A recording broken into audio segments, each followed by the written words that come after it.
আসসালামু আলাইকুম। ওয়ালাইকুম সালাম। কেমন আছেন? আলহামদুলিল্লাহ। আহ বরাবর আপনার কাছে ছুটে আসতে হয়। আমরা সবসময় বিভিন্ন গরুর নিয়ে কথা বলি বা গরুর জাত মান এগুলো নিয়ে কথা বলি।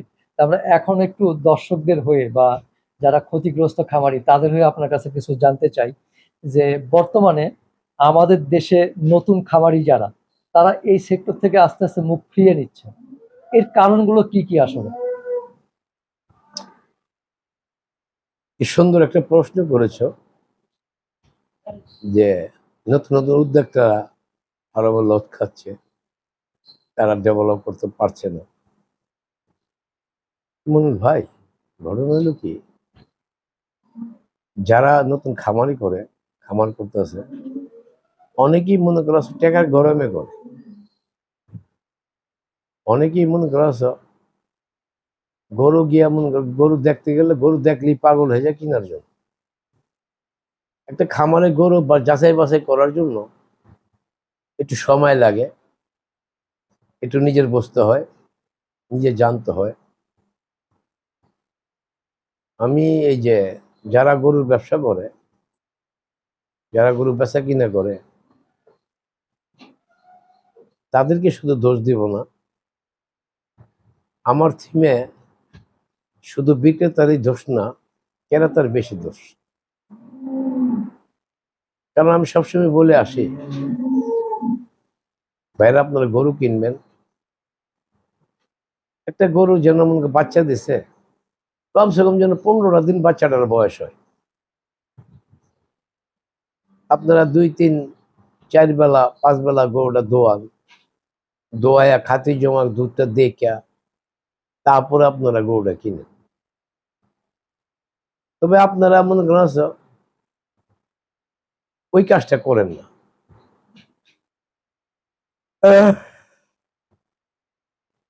পাঁচজনের গাড়ি নিয়ে গাড়ি হাঁকায় গিয়া খামারে গেলে আপনাকে মনে করেন খুব আপ্যায়ন করে।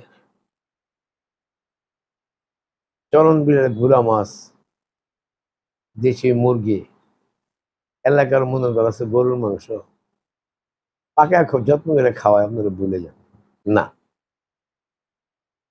আমি খাবো, ওরাকে আপ্যায়ন করবো, আর ওদের কাছে বদের সাথে কথাবার্তা বলবো, বসবো যে ওরা এই যে 25 কেজি 30 কেজি দুধের গরু বেচে 2.5 লাখ 3 লাখ 2 লাখ, আদৌ সত্য না, আদৌ ঠিক না। লিগেল একটা গরু কিনতে গেলে, লিগেল 20 কেজি দুধের একটা গরু কিনতে গেলে, ভালো মানের গরু কিনতে 3 লাখের উপর লাগবে।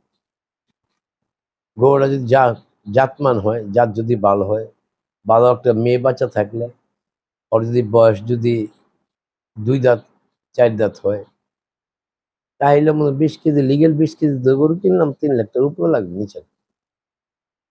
তা আপনাকে বলবো, ক্যামেরায় বলতেছে যে গরুটা 30 কেজি দুধ স্ট্যাম্প করে দেবো, টেকনাফ তেতুল্লাহ পর্যন্ত। আর আপনারা মোবাইল দেখিয়া স্বপ্নে পড়ে যান। এই জন্য বলি, শুধু বিক্রেতার দোষ না, ক্রেতারও দোষ আছে। এই যে পরবাসী ভাইয়েরা শেষ হয়ে যাচ্ছে, একবার একদম শেষ হয়ে যাচ্ছে। যেমনটা মোবাইলে দেখিয়া সারাদিন কাজ করে, তখন চিন্তা ভাবনা করে আমি তো মাস গেলে 20-50 হাজার 1 লাখ টাকা বেতন পাচ্ছি, বাড়িতে জায়গা আছে, টাকা তো কামাইতেছি, 5টা 10টা গরু পালি। তখন এই গরুগুলো মোবাইলে কিনে, মোবাইলে কিন না, মোবাইলে তো ভাই, ভাই আপনার কাছে ধন্যবাদ জানাই, আপনি ক্যামেরা জুম করেন না, বাস্তবতা দেখান, সেই জন্য আপনাকে এই লাইনে আপনাকে হাজারো ছেলাম। আমি ছেলের জন্য এই জন্য যে আপনি ক্যামেরাটা জুম করেন না, যা আছে বাস্তবতা আপনার মোবাইলে তাই ছবি আসে। বাকি দিন তো আশা করি আপনার মনে করেন জুম করবেন, কারণ গরুর মধ্যে অনেক মাইর আছে, সেটা আপনারা 100 বছর ঘুরলো গরুর মারি বসবেন না।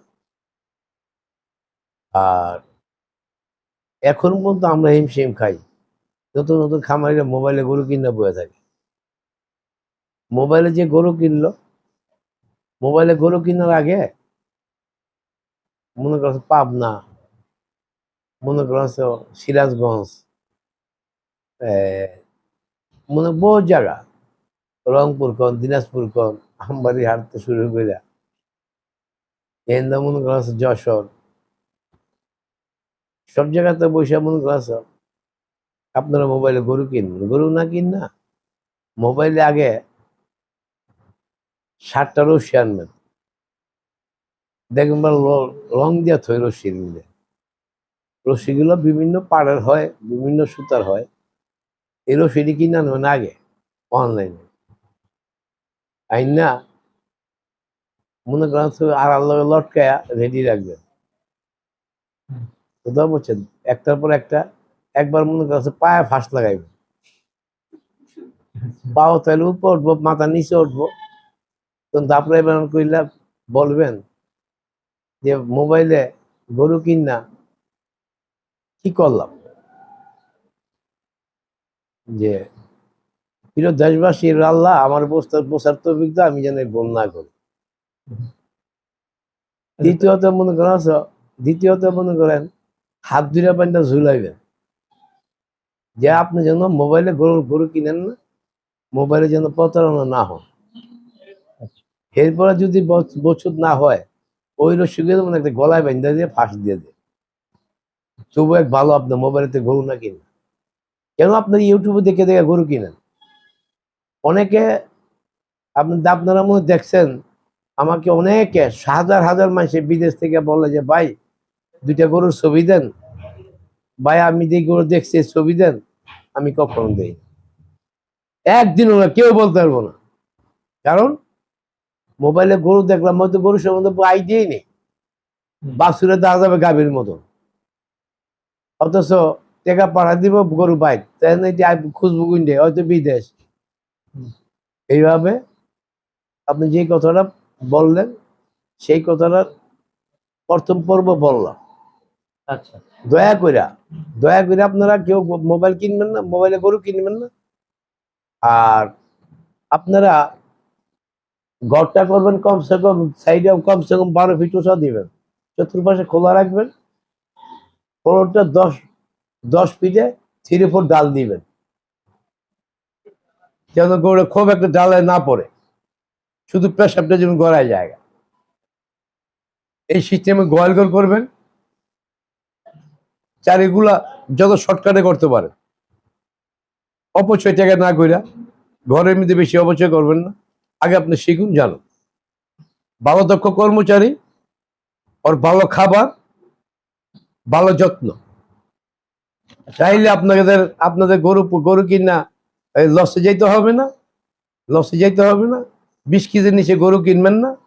হাতে দোয়া বাচ্চা গরু সুস্থ সবল দেখে কিনবেন, তাইলে আপনাকে মাথা নষ্ট হবে না, আর আপনারা মনে করছে ক্ষতিগ্রস্ত হবেন না। আপনারা ভালো গরু কিনে নিবেন, নিয়ে আপনার 10 কেজি খাবার দিতে কষ্ট হবে। আরে বাপরে, 10 কেজি খাবার, অনেক নতুন খামারিরা গরু পেট ভরে খাবার দেয় না। অনেক নতুন লোকেরা নিয়ে খেয়ালের পাড়া বাইন্দাতে হয়, বাইকের খেয়ালের পাড়া বাইন্দাতে না, গরু না। ভালো দানাদার খাওয়াইতে হবে, ভালো সুযত্ন করতে হবে, তারপরে আপনি 20 কেজি 25 কেজি 30 কেজি 40 কেজি দুধ পায়। 909 ওর ভালো খাবার, ভালো চর্চা, ভালো পরিবেশ, ভালো মানের গরু আপনার ক্রয় করবেন।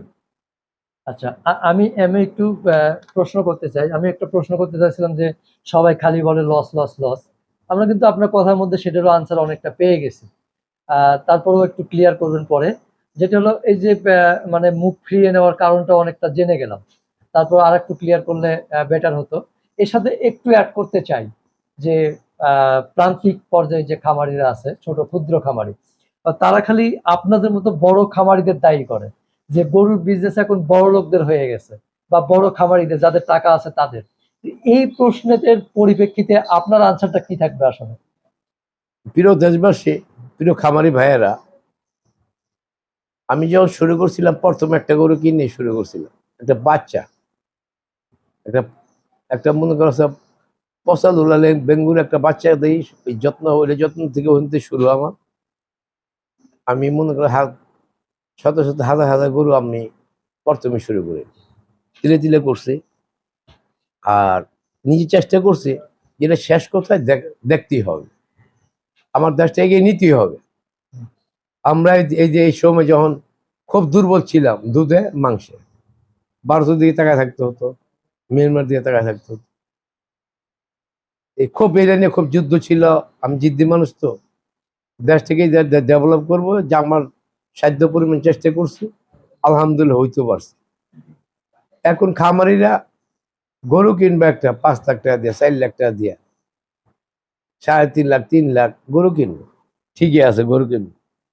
আপনার খামারের কর্মচারী ভালো না, সঠিক না, গরু ঠিক মতো দোয়াইতেছে না, বাড় যাবে গা, বা গরু অসুস্থ হয়ে যাবে গা, ঠিক মতো খাওয়ান দিব না, ওর খাওয়ানো হয় ঠিকই জোট হবে, কিন্তু গরু খাওয়ান দিব না। তাইলে মনে করেন আপনার গরু কিভাবে পালবেন? আচ্ছা গেল এটা, আপনি গরু কিনতে গিয়ে, ওই যে বললাম গরু কিনতে গিয়ে গরু নির্ণয় করতে পারেন না, গরু বাছাই করতে পারেন না, ওখানে এক ধরা, কর্মচারীর দিকে এক ধরা, খাবার কিনতে গেছেন অনেক ধরা, ধরতে ধরা খাইতে খাইতে খাইতে খাইতে আপনি দেখা যায় প্রতি মাসে লস যাচ্ছে। না প্রিয় খামারি ভাইয়েরা, এখনো যদি বুঝ করে আপনি গরু পালেন, কিন্তু বড় সড়ো পালতে হবে, ছোট করে পাললে কাজ হবে না। এখনো গরুতে ভালো লাভ আছে, লাভ হবে, অবশ্যই অবশ্যই লাভ করতে পারবে। দুধ 50 কেজি বেচলেও লাভ করতে পারবে। সেটা প্রসেস জানতে হবে, কেমন প্রসেস। ঘাস একটু বেশি বেশি ঘাস লাগাইতে হবে, ঘাস বেশি খাওয়াইতে হবে, দানাদার দিকে একটু কম খাওয়াবে। একটা গরু যদি 20 কেজি 25 কেজি দুধ দেয়, তাইলে মনে 50টা গরু যদি হয়, 25 কেজি দুধ তো 1250 টাকা হয়েছে, 50টা বেচলো তো 1250 টাকা হয়েছে। কত আপনার মনে করেন 300 নিয়ে খাইব না 400 খাক, তবু তো আপনার মনে করেন, তবু তো আপনার 800 রয়েছে, বাচ্চা রয়েছে, লস হবে কেন? আমার একটা বোধগম্য নাই, ফার্মে এখনো লস হওয়ার কোনো সম্ভাবনা নাই। তবে আমরা এখানে দুটা কথা না বললেই নাই, সরকার কোটি কোটি টাকা ব্যয় করছে লাইফ স্টকের ডাক্তার এই পশু হসপিটালে, কিন্তু খামারিকে কোনো উপকার আসছে না। এইটা আমাদের রাষ্ট্রীয় দুর্বলতা, রাষ্ট্রীয় ব্যর্থতা।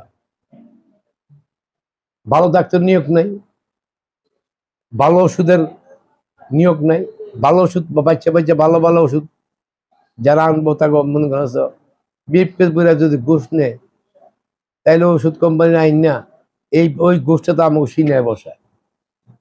যদি এই খাতে যদি বিফ পেস বলে ঘুষ না নিয়া যদি মোট করে নেয়, না নিয়ে না নিয়ে তো সারবে না। বিফ পেস না নিয়ে মোট করে নেও, মোট করে নিলে মনে করছ কোন ওষুধটা আপনারা জিজ্ঞাসা করতে পারবে কেমন মানের ওষুধ আনছো, কেমন কি উপকার হবে নির্ণয় করতে হবে, ওষুধটা নির্ণয় করতে হবে, এবং তার ফিক্সড দেখতে হবে কত টাকা খরচ করে আনলো, কত টাকা তার দাম মার্কেটিং করতে পারে। ওই যে বিপুলের ঘুষ দিয়ে দেখিয়া হ্যার ইচ্ছা মন দাম হাঁকায়, ইচ্ছা মন দাম হাঁকাইতে গিয়া এই প্রভাবটা গরু খামারি বইয়া গিয়া পড়ে, উপরে গিয়া পড়ে। আর গরুর খাবারের দাম অত্যাধিক সীমাহীন, মানুষের খাবার থেকে গরুর খাদ্যের দাম বেড়ে গেছে। আচ্ছা, এইখানে একটা কথা অ্যাড করি। এই যে গরুর খাবারের যে এটা নিয়ে একটা বিতর্ক আছে। প্রান্তিক খামারিরা মনে করে যে শহরের বড় খামারি যারা, তারা এদের সাথে জড়িত। আসলে এটা খামারিরা কোনো জড়িত না, খামারিরা জড়িত কি করবো, কেউ এটি খামারিরা মনে করেছে, খামারিরা তার মনে করেছে সরকারি সুবিধা নিতে পারে না। যেমন আমার খামারে মোহাম্মদপুর আছিল, ওই আমাকে ঠান্ডা রাখার জন্য অনেক অনেক কিছুই করছে, ওষুধ পানি ওইটা সেটা আমাকে দেওয়ার চেষ্টা করছে। যদি আমি গ্রহণ করতাম না, আমাকে সব শুনতে ভালোবাসতে, কারণ আমি তো মনে করছো উপরে ডিমটা নষ্ট হয়ে গেছে গা, ভিতরে নষ্ট, ঘুষ খেলে নষ্ট না, ঘুষই তো নষ্ট, ঘুষই তো লাইফ নষ্ট। আবার টুকরা ভাঙিয়ে দিলে খুব গন্ধ বাড়িব না, এই জন্য মনে আমার খবর আদৌ করতো। এখনো আমাকে আদর করে, কারণ উচিত কথা আমি আমার মার কোলে বইয়েই বলি। আমি মৃত্যুকে কোনো ভয় পাইনি, মরে গেছে অনেক আগে, আর মার বই বাকি। নিজের বাসস্থান গেল, নিজের গরু বাছুর, নিজের সবকিছু লুট হয়ে গেল, তবু বেঁচে আছি, বোন আছে। তবুও মনে করেন যত শীতে আসুক না কেন, দক্ষিণ আলী পুষ্পতার জন্য বসে আছি। আবার বসন্ত আসবে, আবার মনের সুখে গান গাবে, ও পানো কুকিলারে এত রাত্রে আর আর ডাকিস না। যে গানটা গায়, দেখবেন বলার ইট পিতান্দা ফুইল রাস্তার মধ্যে শুয়ে শুয়ে গানটা গায়, চিত্রে সুখে গায়। আমি আবার একবার অথচ আমার জায়গাটা যাইতে চাই, আমার জায়গাটা আবার আগের মতো গড়তে চাই। ওখানে গিয়ে এক রাত যদি আমি আবার আমার বাগানে বসে কুকিলার সাথে গান গাইতে পারি, কুকিলার সুরে সুর মিলা যদি গান গাইতে পারি, মাল্লমা ঝিলজি করলাম কি রঙ্গে, ভাঙ্গা নৌকা বাইতে এলাম গান, হারে নদী করে টলমল, বাঞ্চুবায় ওঠে জল। এই যে এই টলমল নদীতে বাঞ্চুবায় জল উঠবে সবার বেলায়, যেতে হবে পৃথিবী ছেড়ে। এই পৃথিবীর মায়া কেউ রাখতে পারবে না, কেউ সঙ্গে নিতে পারবে না, যাইতে হবে, যাইতেই হবে। তাই আমি যেন এই দেশে ভালো কাজগুলো করে যেতে পারি, আমি যেন আমার স্মৃতি প্রতিটা খামারের, এই যে এখন যারা নতুন উদ্যোক্তা হয়েছে, নতুন মানুষগুলা মনে করেন শিক্ষিত পোলাপাইন গুলো আসছে, ওদেরকে ভালো লাগে, আমার খুব ভালো লাগে। এই শিক্ষিত পোলাপাইন গুলো আইসা আমার যে বিরক্ত করে, কিন্তু ওরা মনে করে আমি বেশি আমার বেশি বিরক্ত করতেছে, আসলে আমি বিরক্ত হই না। আমি ওদেরকে খুব ভালোবাসি, ওদের মাথায় আমি হাতটা বুলাই। ওরা যদি এই সেক্টরটা ধরে, এই সেক্টরটা নিয়ে কাজ করে, তাইলে আগামী ভবিষ্যৎ আমাদের জন্য অনেক সুন্দর। এই বয়সেও এই যে ফুরফুরে মেজাজ, এই এনজয়, তারপরে এই যে কোকিলা কণ্ঠে গান গাওয়া, এগুলো আসলে কোত্থেকে আসে ভাই? আসলে মানুষ কোনোদিন বৃদ্ধ হয় না, মানুষ কোনোদিনই মনে করো মানুষ মরে না। যেই ব্যক্তি নিজেকে নিজে এই পৃথিবীতে নিজের নিজে ঘুরে ফিরতে পারে, গড়তে পারে। আপনার এই কথার মধ্যে মনে হলো আমার ডক্টর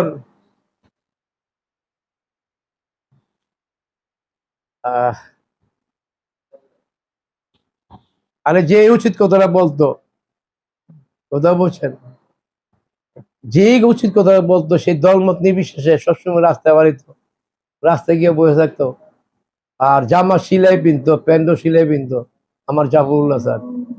আচ্ছা, শরৎ জাফরুল্লাহ স্যারের দিকে স্মরণ করলে, বাংলাদেশে যারা লেখাপড়া করছেন, যারা ঘুষ খান, যারা ঘুষ খেয়ে দেহটা করতেছেন, তারা একবার ভেবে দেখুন জাফরুল্লাহ স্যার কোথায় আর আপনারা কোথায়। ডক্টর জাফরুল্লাহ স্যার পৃথিবীতে বেঁচে থাকবে জীবন যতদিন পৃথিবী থাকে, আর আপনারা ঘুষখোররা, হারামখোররা খেয়ে গেলেন। আপনার মনে পলাই রয়েছে, দেখুন অনেকে লক্ষ লক্ষ ঘুষখোররা পলাই রয়েছে, অনেকটা সম্পত্তি। আমি তো মধুমতি হাউজিং গেলাম, শতে শতে কাঠা জমি, কে সে মনে করেন সে কাস্টমে ছিল এয়ারপোর্টে, বড় বড় বিশাল বিশাল বড়, কিন্তু এখন পলাই রয়েছে। কয়দিন আগে আমি গেছিলাম, জানানো সাহেব আমার জায়গাটা ভাড়া নেন, আর এখন মোবাইল দেন না, পলাই রয়েছে। কারণ এই এই যে শত শত কাঠা জমি, এগুলো হইলো হারাম করো, ঘুষ করবো। আচ্ছা, আপনি বললেন যে এই বয়সও শুনে শুয়ে গান গাই। আমি গরু পেল্লা দুধ বেচা শিশুদেরকে সেবা কইরা, দুধ মিষ্টি খাবার বেচা, আমি এখন আমি গর্ব করি এই দেশে আমি ভালো কাজ করি। কারণ আপনি যাই কিছু করেন না কেন, হে প্রিয় ভদ্রলোকরা, ঘুষখোররা, এই দেশটা যারা ধ্বংস করছেন আর করার আশা করেন না, আর যারা করার আশা করেন জেনে রাখুন, আপনি লোক মারা যদি আপনার হালাল না হয়, এটা আমার খাজা ফরিদপুরি বলছে যে বাবা, মানুষ মানুষকে চেনো, লোকমাটা হালাল করো, তাইলে আল্লাহ রসুলের পাওয়া সহজ, নচেত নয়। হে প্রিয় ঘুষখোর ভাইয়েরা, লোকমা যদি হালাল না করেন তাইলে আপনার পুরো শরীর রক্ত পর্যন্ত আপনার অপবিত্র, হারামের দেহ গড়া। এই রক্ত দিয়ে পোলাপান জন্ম দিলে কি হবে, মেয়া জন্ম দিলে কি হবে, পোলা জন্ম দিলে কি হবে? বউ আপনার কত ভালোবাসবে, দেশবাসী কত ভালোবাসবে। কব্বরে গেলে গুরমুজ দেওয়া, কথা বুঝছেন? ঝুনঝুনি গুরমুজ আছে না, ওয়াজন দিবে পাশায় বেড়াইয়া, ওরে ফেরাস্তারা আর মারিস না, আমাকে দুই নাত পাড়ায় দিয়ে আর ঘুষগুলো যেটি খাইছে গরিব মাসের দিয়ে আর ফেরত দিতে পারবেন না। তাই আমি চাই আমার লোকমাটা হালাল হোক, আমি মানুষকে ভালোবাসতে চাই। আমি এই দেশটাকে মনে করেন দুধে মাংস সয়লাভ করতে চাই। আল্লাহ পাক যদি তৌফিক দেয়, রাষ্ট্রীয় ভাবে যদি মনে করেন আমি আমার জায়গা, রাষ্ট্রীয় ভাবে যদি আমার জায়গাটা আমাকে ফেরত দেয়, ব্যাংক আমার জায়গাটা মনে করেছ নিলাম দেওয়ার জন্য পায়তারা করতেছে। একবার তো মনে করেছে নিলাম দিয়ে স্বৈরাচার সরকার, আবার এখন ব্যাংকে চাচ্ছে যে মনে করো কি অল্প কিছু টাকা পাইব, টাকার জন্য নিলাম দেওয়ার জন্য টাকাটা দিতে পারতেছি না। মানে ব্যাংক আবার মনে করছে আমার জায়গা নিলাম দিব। কয়দিন আগে মনে স্বৈরাচার সরকার দিল, হাইরে সোনার বাংলাদেশ, এখন আর ব্যাংক বলতেছে যে আমার জায়গা নিলাম দিবে। তা আমার জায়গাটা নিলাম দিবে ব্যাংকে, তাইলে একজন কিনে নিবে। আমার জায়গাটা আমাকে ফেরত দেওয়ার জন্য আমি অনুরোধ করব, যারা সমন্বয় কমিটি আছে, যারা দেশ পরিচালনা করছে, দয়া করে আমার জায়গাটা আমাকে, আমি যেন ওখানে আবার ফিরে আগের মতন আমি মানুষকে সেবা করতে চাই। আমি আবার হাজার হাজার মানুষকে ফ্রি দুধ শ্যামা চিনি খাওয়াইতে চাই, মিষ্টি, ভালোবাসার খাবার যেন আমি গরিব মানুষ খাওয়াতে চাই। আপনার কাছে অনুরোধ করব, আমাকে একটু হেল্প করেন, আমাকে বাঁচার পথ দেন। যে আমাদের কাম্য দোয়া রইল যাতে আপনি আপনার পুরনো ঐতিহ্য ফিরে পান বা পুরনো জায়গায় আবার স্থাপন করতে পারেন। তা আমি শেষ প্রশ্ন আপনার কাছে যে জানতে চাই, আমাদের দেশে ডেইরি, পোল্ট্রি এবং ফিশারি, এই তিনটা সেক্টরে আসলে উন্নয়ন কিভাবে সম্ভব? আর এর সাথে আরেকটু অ্যাড করতে চাই যে তরুণ উদ্যোক্তা যারা দেখছে লাখ লাখ টাকা খরচ করে বিদেশে চলে যায়, তো তারা কি এই সেক্টরটাতে ইনভেস্ট করলে আসলে নিজেকে সার্ভাইভ করে গড়ে তুলতে পারবে কিনা? শর্টকাটে যদি একটু। আচ্ছা, একটু অফ রাখেন, একটু চা খেয়ে